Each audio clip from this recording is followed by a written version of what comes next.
এই অন্তর্বর্তীকালীন সরকার দায়িত্ব নেওয়ার পর থেকে আমি যে কথাটা বারবার বলে আসছি সেটা হলো আপনারা কিছু সংস্কার করবেন, আপনারা নির্বাচন করবেন, অনেক কিছু আপনারা করবেন, কিন্তু যতদিন এই কাজটা শেষ না হবে ততদিন পর্যন্ত আপনাদেরকে দেশটা চালাতে হবে। এবং দেশটা যখন চালাতে হবে তার মানেটা কি? তার মানে হলো দেশের মানুষের প্রতিদিনের যে প্রয়োজন, প্রতিদিনের যে চাহিদা, সেই চাহিদা আপনাদেরকে মেটাতে হবে। এবং সেই প্রতিদিনের চাহিদার মধ্যে এক নম্বরে কি আসে? এক নম্বরে আসে জিনিসপত্রের দাম, দ্রব্যমূল্য। এবং এই জিনিসপত্রের দামের মধ্যে কোন জিনিসটার দাম সবচেয়ে আগে আসে? সেটা হলো খাদ্যপণ্য। আপনি একটা শার্ট কিনবেন, আপনি বলতে পারেন ঠিক আছে শার্টের দাম বেড়ে গেছে, এই সরকারকে আমি ভালোবাসি, অতএব এই সরকারকে আমি বাড়তি কোনো চাপ দিতে চাই না, ঠিক আছে আমি শার্টটা 2 মাস পরে কিনবো। পারবেন?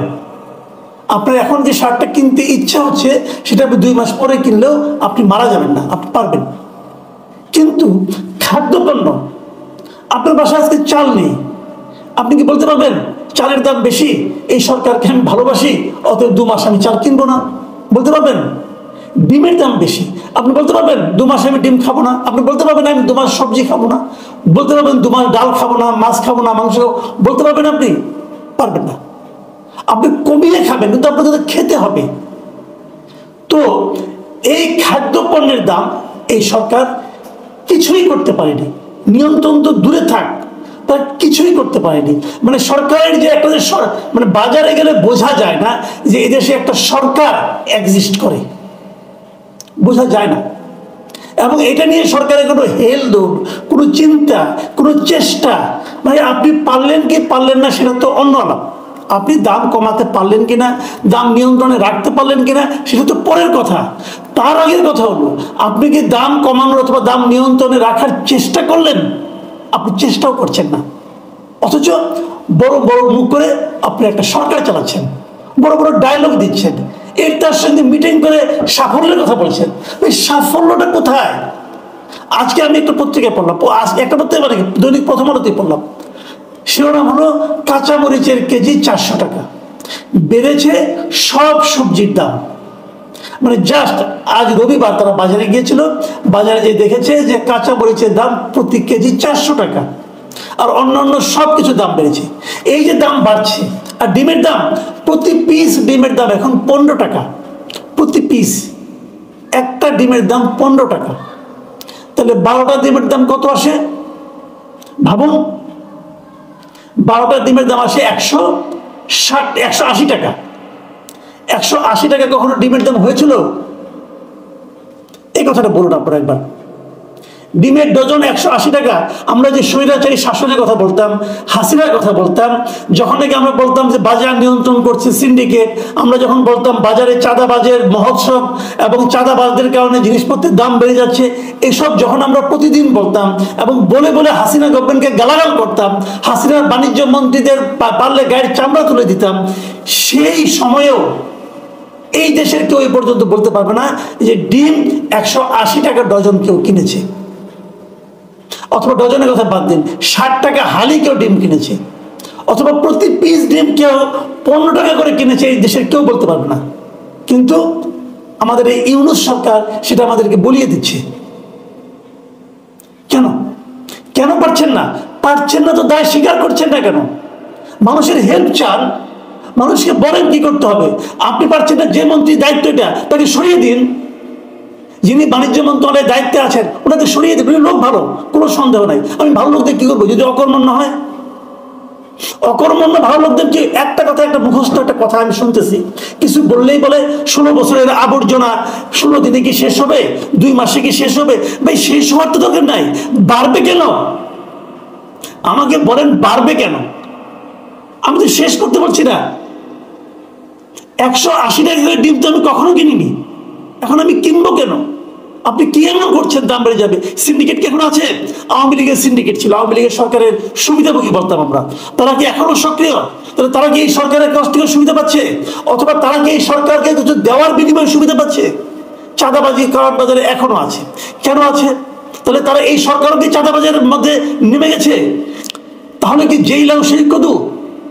আমরা কি আগের অবস্থায় চলে যাচ্ছি, অথবা আগের মতোই আছি? কেন হবে এরকম? এটার জন্য তো আমাদের লোকজন, আমাদের ছেলেরা, আমাদের মেয়েরা, আমাদের সাধারণ মানুষ, আমাদের ছাত্ররা, যুবকরা এত প্রাণ দেয়নি। এই জন্য যে প্রত্যাশা নিয়ে আপনাদেরকে ক্ষমতায় বসানো হয়েছিল, যে প্রত্যাশা পূরণ করবেন বলে আপনারা অঙ্গীকার করেছেন, সেটা আপনি পারছেন না। কেন পারছেন না?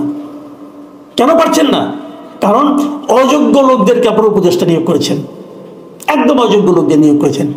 অযোগ্য লোকের কাছ থেকে সুফল আশা করা যায় না। যারা এই দায়িত্বে আছেন বাণিজ্য মন্ত্রণালয়ে, বাণিজ্য মন্ত্রীর দায়িত্বে যিনি আছেন, বাণিজ্য মন্ত্রণালয়ের দায়িত্বে যিনি আছেন, সেই সালেউদ্দিন আহমেদ সাহেবকে আমি বলতে চাই, হ্যাঁ আপনি পারেন নাই। আপনি অনেক ভালো মানুষ, আপনার সাফল্যের কোনো শেষ নেই অন্যান্য ক্ষেত্রে, কিন্তু আপনি বাণিজ্য মন্ত্রণালয়ের দায়িত্ব পালন করতে পারেন নাই। আপনি ব্যর্থ হয়েছেন নির্মমভাবে, নির্লজ্জভাবে। এই পদে আপনি থাকার কোনো অধিকার নাই। আপনি বলে দেওয়া উচিত দেখে পারছি না, সবাইকে সব কাজ পারতে হবে এমন কোনো কথা নাই। কিন্তু আমি প্রথম আলো এই রিপোর্টটা আপনাদের দু একটা জায়গায় পড়ে শোনাই।